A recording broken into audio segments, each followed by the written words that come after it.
¿Ha oído hablar de la eugenesia? No. ¿Te dice algo la historia de la eugenesia? No. El programa de esterilización y demás en el pasado. No, pero estoy intrigada. ¿De qué se trata? ¿Ha oído hablar del programa de eugenesia o las esterilizaciones? Sí. ¿Qué es lo que ha oído sobre ese asunto? No lo sé. No sabe exactamente qué. Lo siento. ¿La eugenesia? ¿Qué es la eugenesia? Esa es la pregunta.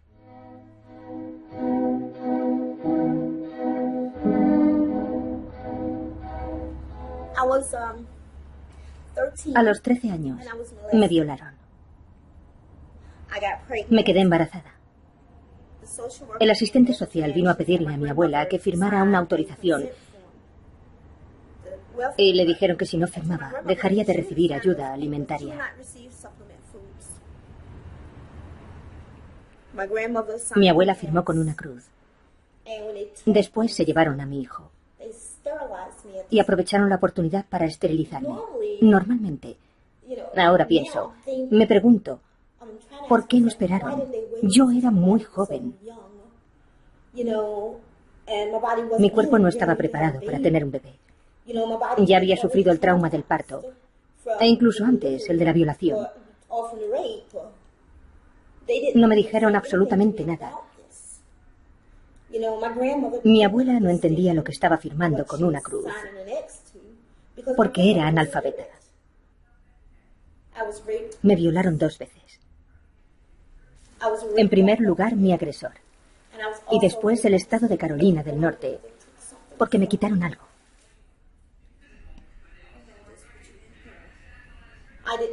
No supe que me habían esterilizado hasta los 19 años, el año que me casé. El médico me explicó que me habían hecho una carnicería. Dijeron que era deficiente mental. Y no es cierto. ¿Esa fue la razón oficial? Sí, la razón oficial para esterilizarme. Creo que por el hecho de ser negra y de una familia pobre. Probablemente pensaron que terminaría como otra gente. ¿Qué clase de estado es este?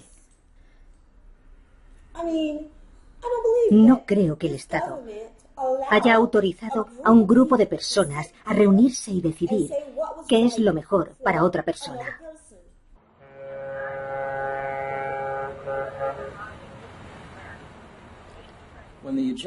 Cuando surgió el movimiento a favor de la eugenesia en Estados Unidos, los estadounidenses pensaron que era una ciencia muy prometedora.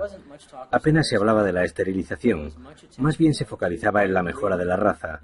Por eso el término eugenesia se hizo muy popular. Entonces, la eugenesia se consideraba una ciencia. Y por eso, grandes filántropos como Rockefeller y Carnegie tenían mucho interés en fomentar su desarrollo. Andrew Carnegie gave money to 500 universities, colleges, and institutions. In all, he gave away over $200 million. La lista de los que a principios del siglo XX pusieron sus esperanzas en esta nueva ciencia que acababa de llegar directamente de Europa es numerosa.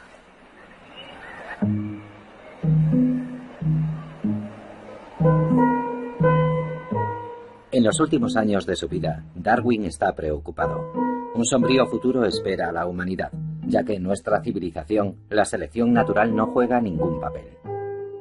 Además, la renovación de la población se debe más a las clases bajas que a las clases medias o altas. En 1923, Galton, primo de Darwin, creó la palabra eugenesia, la ciencia del buen nacer.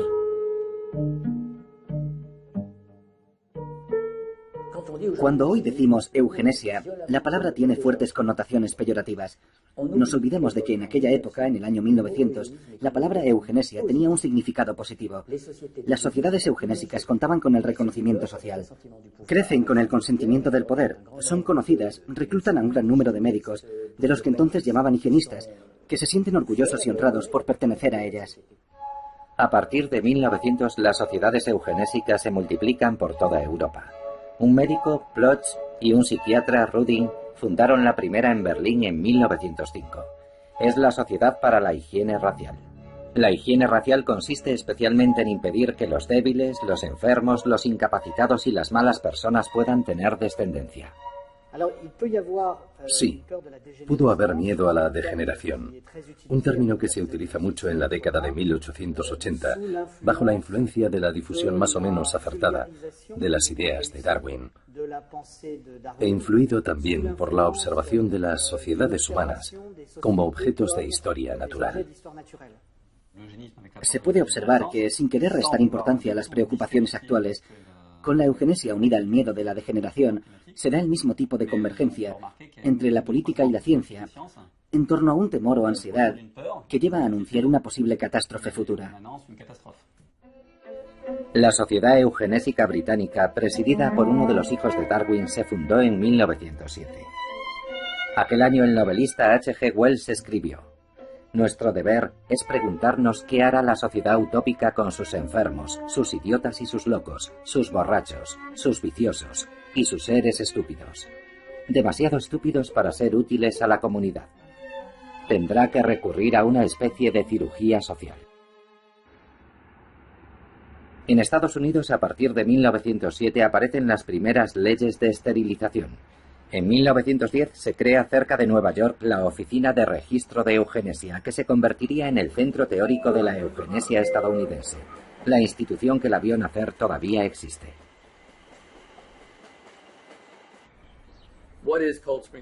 ¿Qué es en la actualidad el laboratorio de Cold Spring Harbor?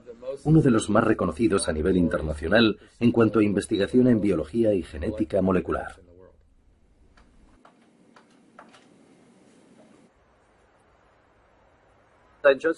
Me gustaría grabar el antiguo edificio de la Oficina de Registro de Eugenesia. No tiene ningún vínculo con el laboratorio actual y no tendría ningún sentido hacerlo. Pero es un documento histórico, no se refiere al presente. No vamos a hablar de ese tema. Se sienten avergonzados, aunque no deberían.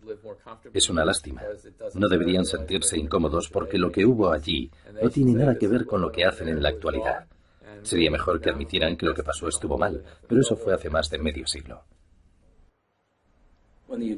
Cuando se fundó la Oficina de Registro de Eugenesia en 1910, el objetivo era realizar estudios sobre familias.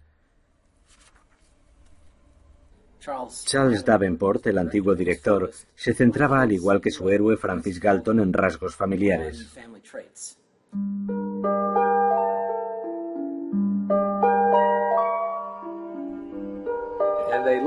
Buscaban familias que ellos calificaban de degeneradas, familias con problemas de alcoholismo, con débiles mentales, con hijos ilegítimos, familias en las que había prostitución, etc.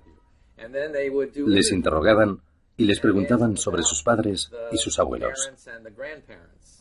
Aquí está el árbol genealógico de la famosa familia Yup. Era tan extensa que optaron por presentarlo en forma de círculo, así podía contener más miembros. ¿Por qué se hizo?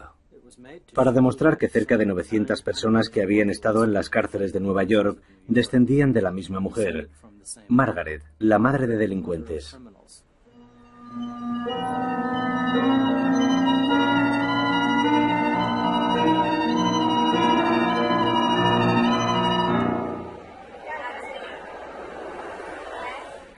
Harry Laughlin había calculado que deberían esterilizar a unos 15 millones de estadounidenses.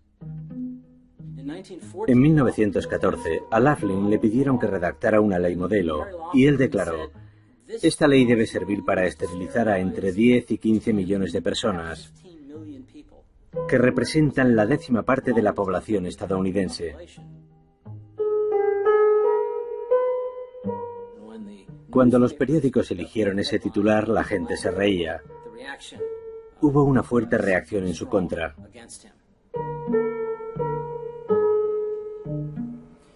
Su plan era sencillamente eliminar a las personas que pudieran suponer un coste social, como los delincuentes y los pobres, y pensó que eso se podía conseguir impidiendo a la gente tener hijos. Cuando en 1924 Virginia aprobó la ley de esterilización, quedaba por ver si sería ratificada por los tribunales federales del país. Y los médicos del psiquiátrico para epilépticos y débiles mentales, una institución cerca de Lynchburg, Virginia, eligieron a una joven, Carrie Buck, para ser la primera persona que iban a esterilizar. Cuando la conocí en 1983, me contó las falsas acusaciones en su contra: promiscuidad, mala madre y de moral degenerada. Cuando pedimos grabar en el antiguo psiquiátrico donde estuvo Carrie Buck, la respuesta fue: la mayoría de los edificios ya no existen. Sin embargo, cuando nos acercamos al lugar, comprobamos que los edificios todavía estaban allí. Parecía evidente que la debilidad mental de Carrie era hereditaria. Así lo establecieron sometiendo a su madre, que también había estado en el mismo psiquiátrico de Virginia, a un test de inteligencia. Carrie y su madre no pasaron la prueba. Carrie era madre de una hija ilegítima llamada Vivian, que entonces tenía 6 u 8 meses. Una enfermera declaró que la niña también parecía débil mental. El caso fue juzgado en el Tribunal de Apelaciones de Virginia y después en el Tribunal Supremo de los Estados Unidos. El juez Oliver Wendell Holmes Jr., considerado entonces uno de los más progresistas de Estados Unidos, dictó sentencia en 1927.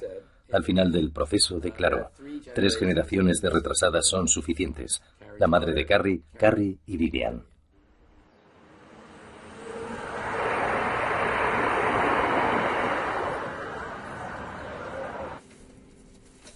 A Carrie Buck la esterilizaron en el psiquiátrico de Lynchburg, al igual que a miles de personas después de ella. En Virginia esterilizaron a más de 8.000 personas en el marco de la legislación eugenésica, en California a más de 20.000 y en el resto de Estados Unidos hasta 60.000 personas.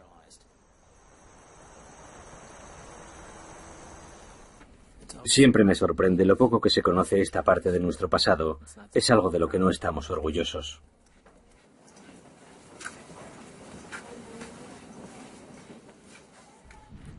En Hitler, incluida mi lucha, no hay ni una sola idea original.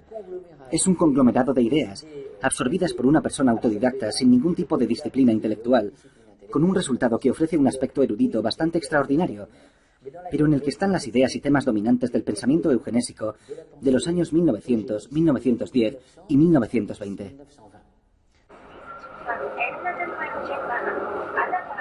En 1931, el psiquiatra Rudin, cofundador de la Sociedad para la Higiene Racial, pasa a ser el director del Instituto de Psiquiatría de Múnich. Más tarde, llegaría a ser uno de los 3 autores de la Ley de Eugenesia Nazi de julio de 1933. El Instituto de Investigación de Psiquiatría de Múnich fue el centro más importante de investigación psiquiátrica del mundo. En 1925 también es una de las grandes inversiones de la Fundación Rockefeller en Europa. La Fundación Rockefeller realizó un donativo de $325.000. Este edificio comenzó a funcionar en el verano de 1928. El programa de investigación de Rudin era en principio muy sencillo. ¿Cómo establecer en psiquiatría la influencia de factores genéticos en la aparición de la enfermedad mental? Realizan investigaciones sobre la esquizofrenia, la psicosis maníaco-depresiva, que en la actualidad se llama trastorno bipolar, sobre lo que entonces se denominaba retraso mental o debilidad mental, así que no es de extrañar que los médicos alemanes recibieran la ley nazi como una victoria. Por fin, tenían la ley que querían desde hacía muchas décadas.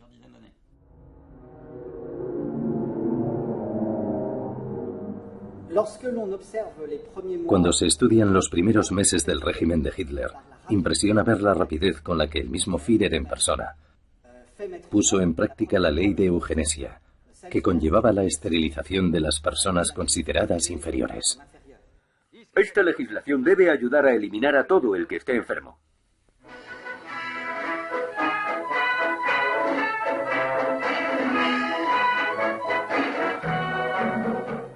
Los alemanes se inspiraron en la ley estadounidense y en el caso de Carrie Buck para establecer su propia ley de esterilización. Ley de Prevención de las Enfermedades Hereditarias del 14 de julio de 1933. Debilidad mental, esquizofrenia, depresión, sordera, malformaciones, alcoholismo. Estas son las patologías objeto de la ley. Se establecen tribunales de salud hereditaria, formados por 2 médicos y un juez. Bajo el régimen nazi se llevará a cabo la esterilización obligatoria de 400.000 personas. ¿Se acuerda del Tribunal de Salud Hereditaria? Sí, estuve allí con mi padre.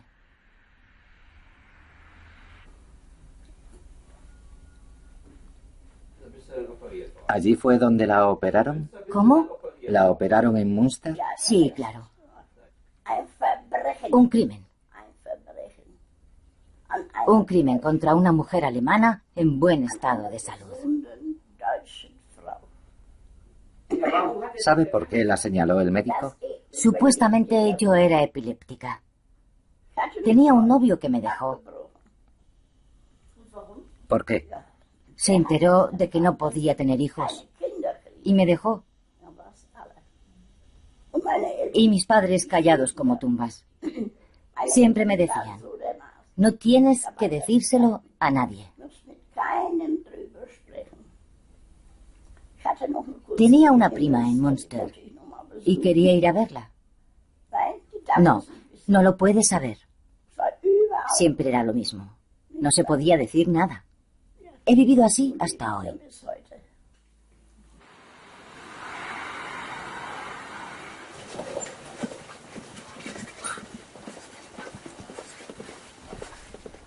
Las personas esterilizadas a la fuerza eran judíos, gitanos, testigos de Jehová, las prostitutas, los homosexuales y el enorme grupo de personas que calificaban de antisociales.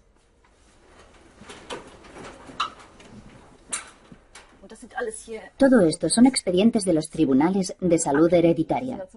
Todas estas cajas que ve. Le sugiero que lea las preguntas de un test de inteligencia. Eran bastante absurdas. ¿A qué Länder pertenece mi municipio? ¿Capital de Alemania? ¿Capital de Francia? ¿Quiénes eran Lutero y Bismarck? El test de inteligencia dirigido por el médico ha revelado que el paciente sufre debilidad mental innata.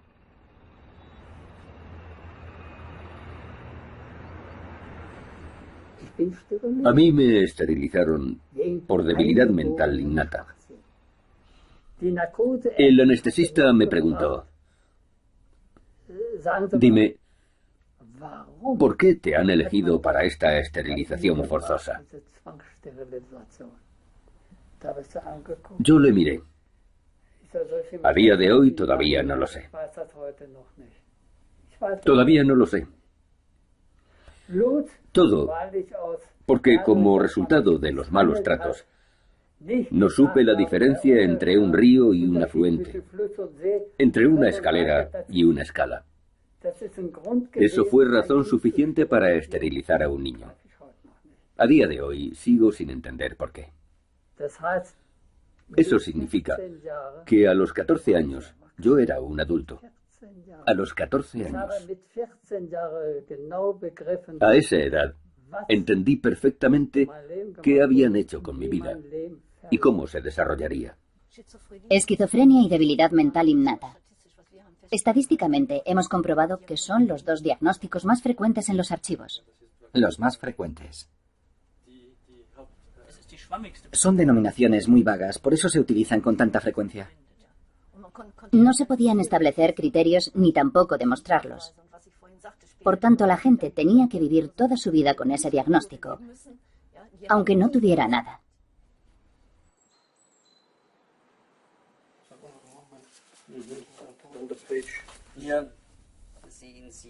Aquí están los registros relativos a las subvenciones realizadas por la Fundación Rockefeller.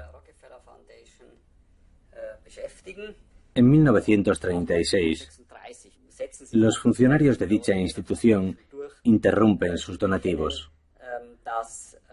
Alegan que no pueden seguir contribuyendo económicamente porque la ciencia ya no es independiente y argumentan que las ayudas son sinónimo de apoyo o legitimación del nacionalsocialismo.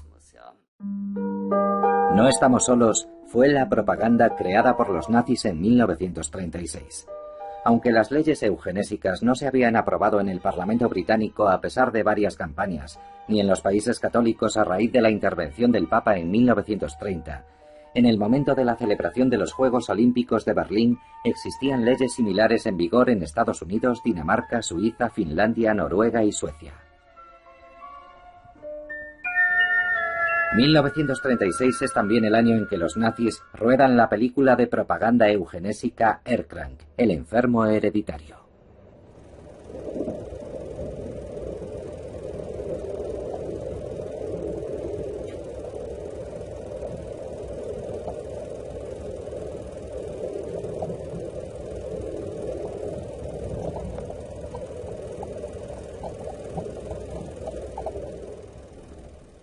¿Se da un cambio a partir de 1939 con el llamado Acción T4, el programa de eutanasia nazi? Sí, por supuesto, en la medida en que no se detiene en las esterilizaciones, sino que ya contempla la muerte. Claro que a la vez hay continuidad, porque, basándose en las leyes de esterilización, los nazis empiezan a pensar que son insuficientes y que hay que pasar a una fase más radical.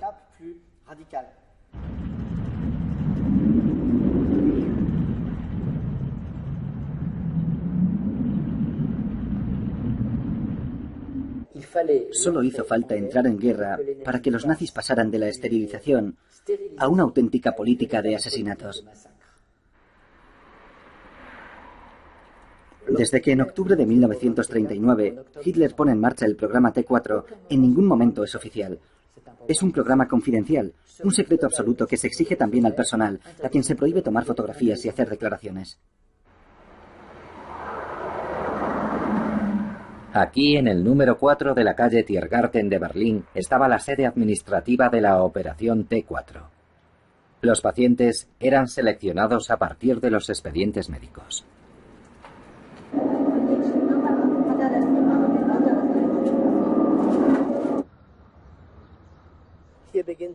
Este es el antiguo hospital de Buch. De niño venía a visitar a mi madre. Tengo un recuerdo vago. No sé en qué edificio. Había enfermos por todas partes en estas hermosas edificaciones. Los pacientes podían trabajar fuera, en el jardín.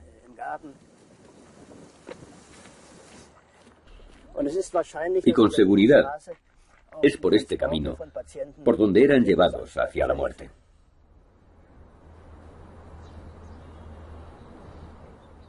Los autobuses pasaban con las ventanas tapadas para que no se viera nada, para que nadie se diera cuenta del traslado de los pacientes.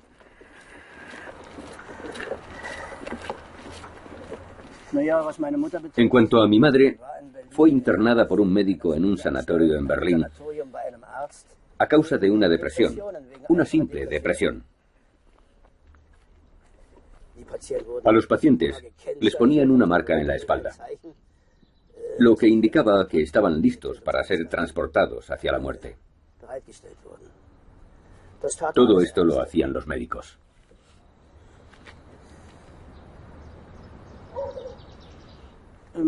A mi madre la trasladaron a Bernburg, igual que a muchos pacientes de Buch.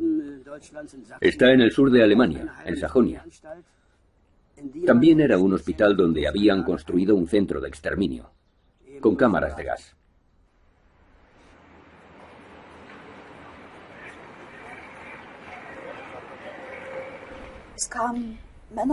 Aquí enviaban a hombres, mujeres y niños. Se conocen al menos 33 hospitales, hospicios y asilos de ancianos que mandaban pacientes a esta institución. El mismo día de su llegada, el personal de enfermería acompañaba al grupo al sótano. Se lo enseñaré. Para las discapacidades mentales utilizaban el término debilidad mental. Se repite con frecuencia, y para las enfermedades psíquicas, el diagnóstico más frecuente era esquizofrenia. Pero englobaba todo un montón de síntomas que en la actualidad darían lugar a muchos otros diagnósticos. A las víctimas las trasladaban muy deprisa por este pasillo y después directamente a la cámara de gas.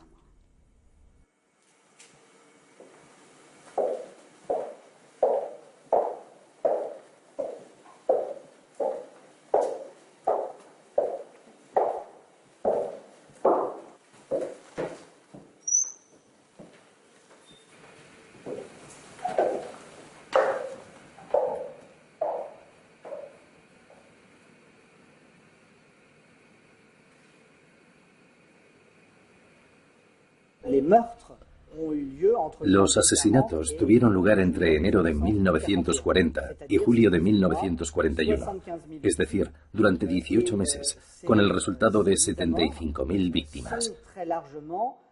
Estas ejecuciones fueron en buena medida parte del experimento de purificación racial de la sociedad alemana, que sin duda debía ser el preludio de la purificación racial de la sociedad europea. El programa T4 se interrumpe oficialmente en agosto de 1941, después de la homilía del Monseñor von Galen, obispo de Münster. Pero parece que en realidad se detiene porque los objetivos están cumplidos. Eso es lo esencial. Aunque la verdad es que el programa continuará con distinto nombre en otros lugares. Mi hermana Irma era una niña con discapacidad, algo que yo no había observado. Una vecina nos denunció. En esta familia hay un niño que no es normal. Irma fue examinada por un psiquiatra que anotó: niña débil mental, totalmente retrasada. Pero ella estaba lejos de ser retrasada. Eso es seguro.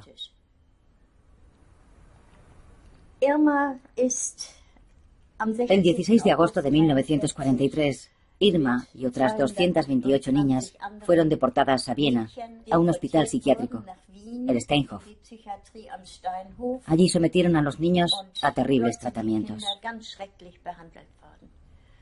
En los documentos que he recopilado a lo largo de los años, se constata que en agosto de 1943, Irma pesaba 40 kilos y 2 meses después, tan solo 28. Cuando nos imaginamos que una niña de 13 años y medio ha perdido 12 kilos en un periodo de 2 meses, sabemos que literalmente tuvieron que matarlos de hambre.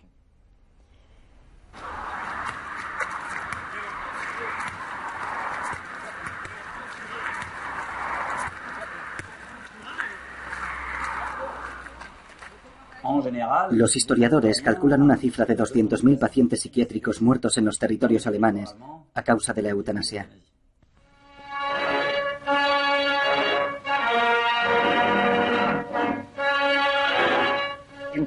En el Palacio de Justicia de Nuremberg, un año después del inicio del primer juicio a criminales de guerra, se abre la primera vista contra 23 importantes médicos nazis.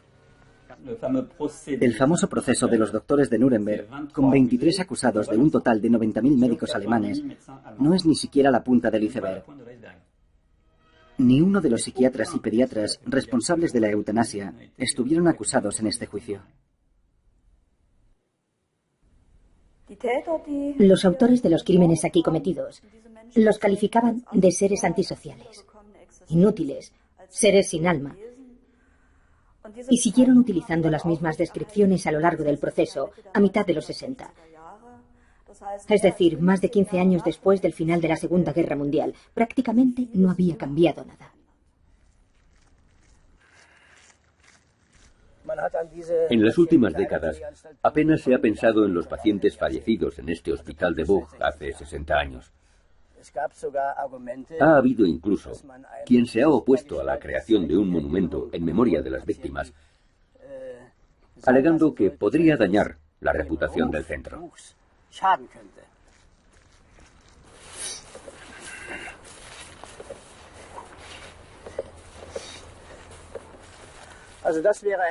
Este sería el lugar ideal para un monumento conmemorativo,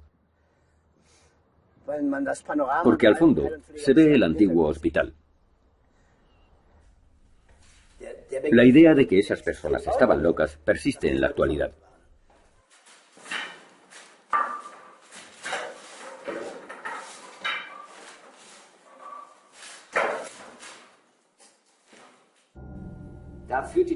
El 7 de febrero de 1957, el gobierno declaró en el Parlamento alemán: la ley para la prevención de las enfermedades hereditarias del 14 de julio de 1933 no es una norma exclusivamente nacional-socialista, ya que incluso en países democráticos como Suecia, Dinamarca, Finlandia o algunos estados de Estados Unidos existen leyes similares.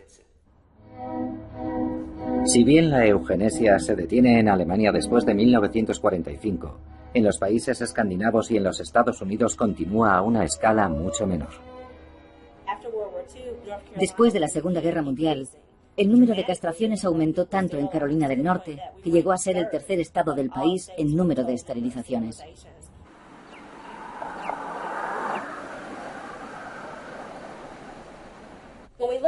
Si estudiamos la eugenesia en Carolina del Norte, vemos que entre 1929 y 1974 se esterilizaron 7.600 personas. Y como pueden observar, la curva experimenta un pico en las décadas de los 50 y 60. Hay niños y niñas que entonces tenían 10 años, por lo que existe un importante número de personas entre nosotros que en la actualidad tienen entre 50 y 60 años.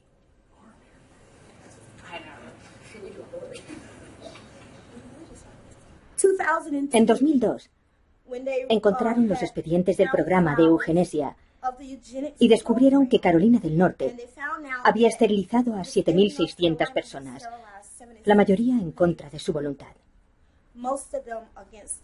Antes, yo pensaba que era la única a la que le había sucedido algo así. Me sentía avergonzada, humillada, degradada. Terminé tratándome con Prozac y Seroquel.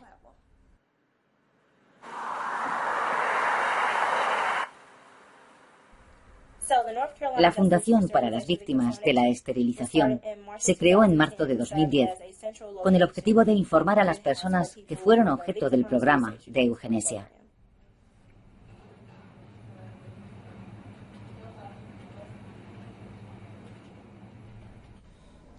Al menos en 2 estados, aumentó el número de esterilizaciones forzadas después de los años 50, Virginia y Carolina del Norte. Para muchos de los médicos que las practicaban, era una cuestión de orgullo. Evitar que la gente que vivía de las ayudas sociales tuviera más hijos.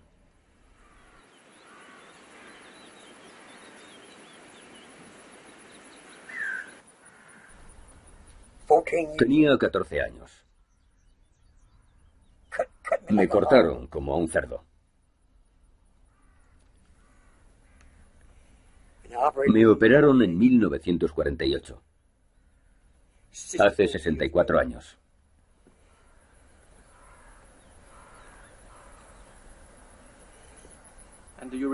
¿Recuerda el día de la operación? No. Lo único que recuerdo es que me pusieron una máscara en la cara. Y la enfermera me dijo que cantara una canción. Y yo lo hice.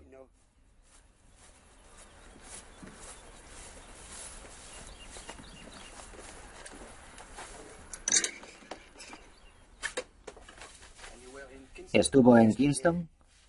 Sí, en la escuela de formación de Caswell.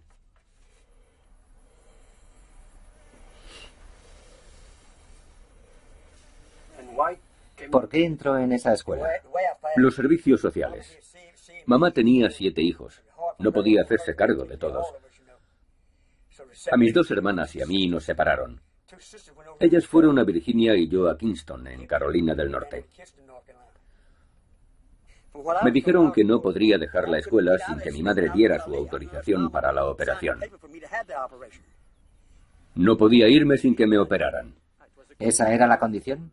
Si quería dejar la escuela, me tenían que operar. ¿Cuándo se fue de allí? En 1951.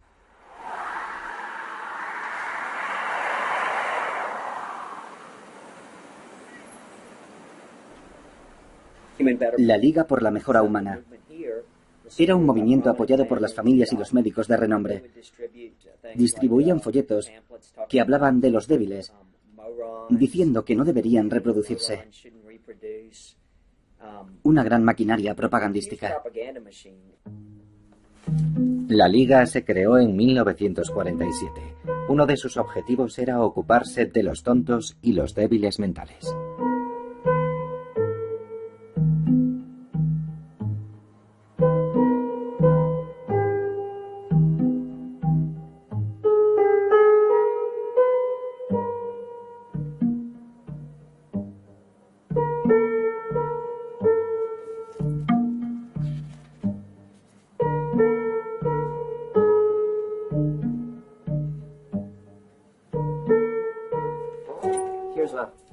Esto es un editorial escrito por la persona que ocupaba mi puesto en 1947. En Virginia hay 6.000 escolares incapaces de ir más allá de tercero de primaria. Estos débiles mentales no deberían reproducirse. Sus descendientes representarán una carga para el Estado. Alguien que tenía mi puesto de trabajo escribió esta barbaridad.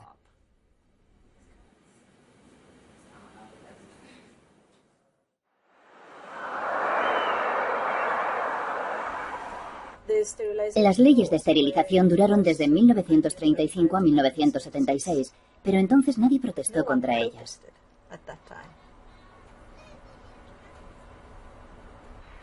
A los socialdemócratas les interesaba el aspecto cuantitativo.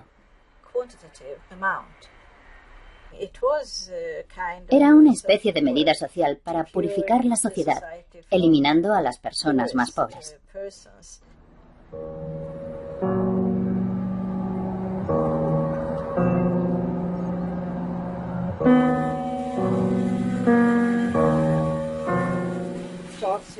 Aquí están los expedientes de esterilización. Aquí y también aquí.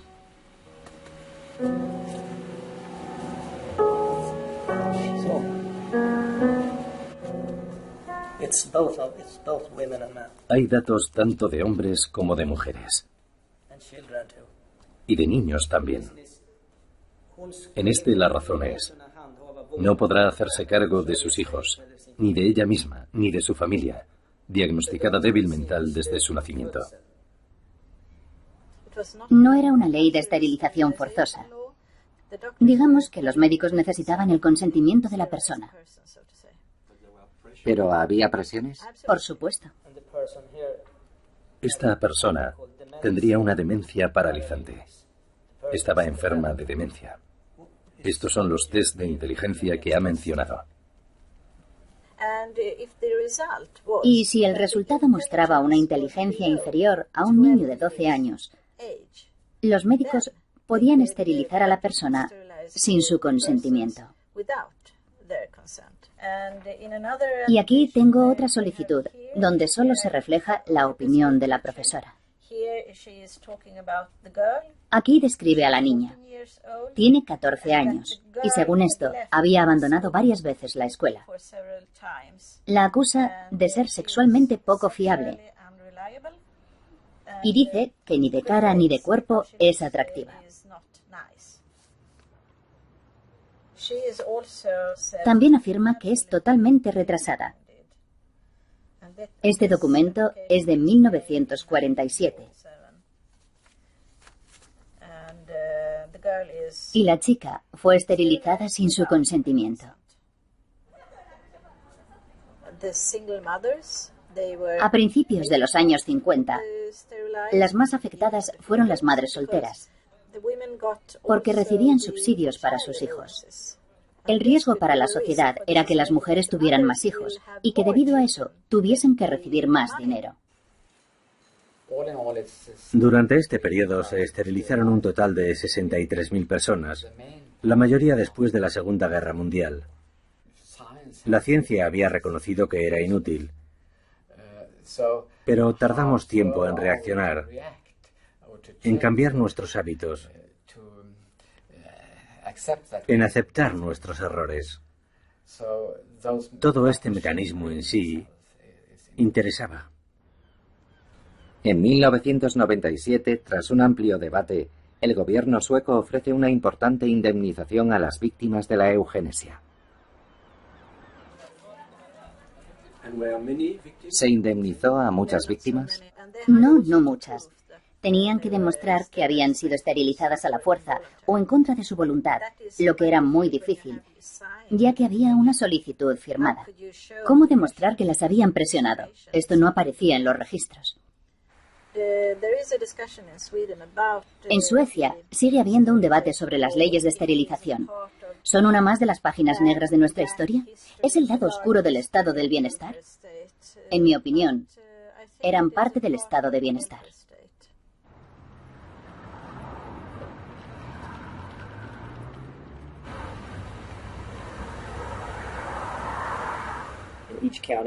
Todas las provincias tienen un departamento de asuntos sociales. La misión de los trabajadores sociales era identificar a las familias pobres que podían ser objeto de esterilización.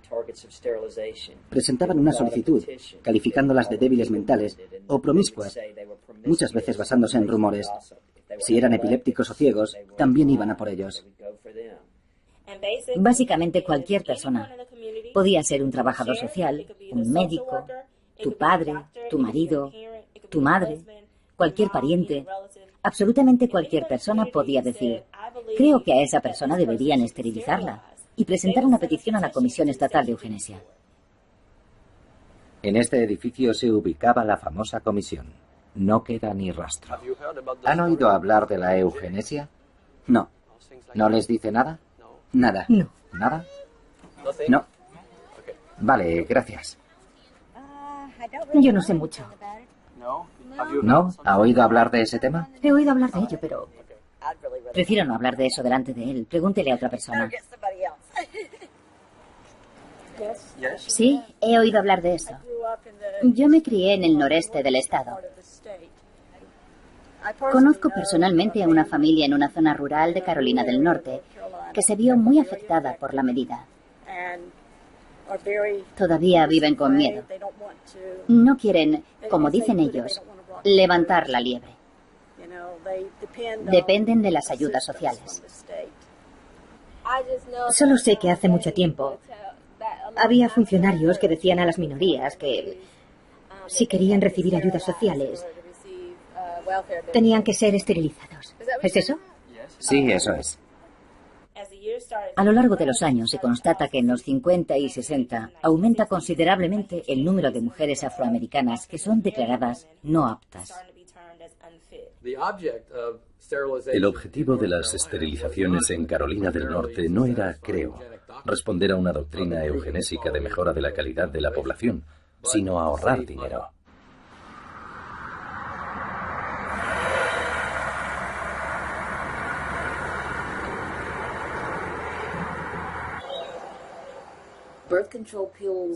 La píldora no me sentaba bien.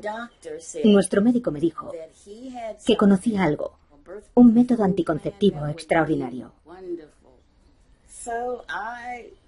Así que fui al hospital. Me sometí a una operación. Salí del hospital y continué mi vida con mis 3 hijos. Eso fue en 1972.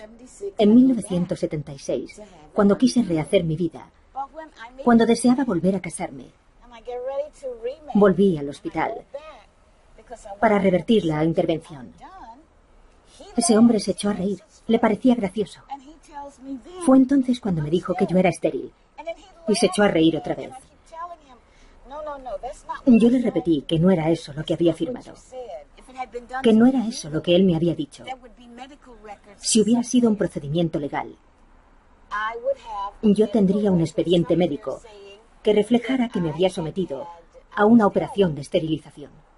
¿Por qué me operó? Porque podía. Podía actuar con la vida de las personas, como si fuera Dios. De hecho, creo que se creía Dios. Podían decidir y actuar sin enfrentarse nunca a las consecuencias. Pero ahora...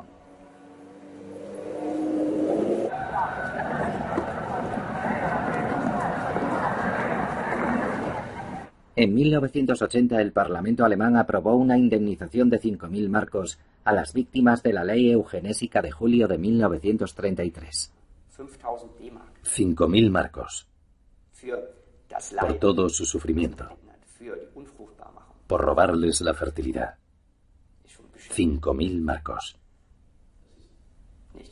¡Qué vergüenza! Es ridículo. Eso no es un reconocimiento. Tuvieron que luchar hasta el 2007 para ser reconocidos como víctimas del nazismo. Su batalla se prolongó hasta el año 2007. Una lucha que empezó en 1945 y que duró hasta 2005. Si sumamos esas 6 décadas desde 1945, vemos que es muchísimo tiempo. Pasamos a la resolución de la Comisión sobre la propuesta del grupo CDU-CSU y del SPD titulada Rechazo de la ley para prevenir enfermedades hereditarias del 14 de julio de 1933. ¿Quién apoya la resolución? ¿En contra? ¿Abstenciones? Se aprueba la resolución. En junio de 2012, el Senado de Carolina del Norte se opone a indemnizar a las víctimas de la eugenesia. Tardamos 10 años en llegar hasta ahí. Empezamos el proceso en 2003.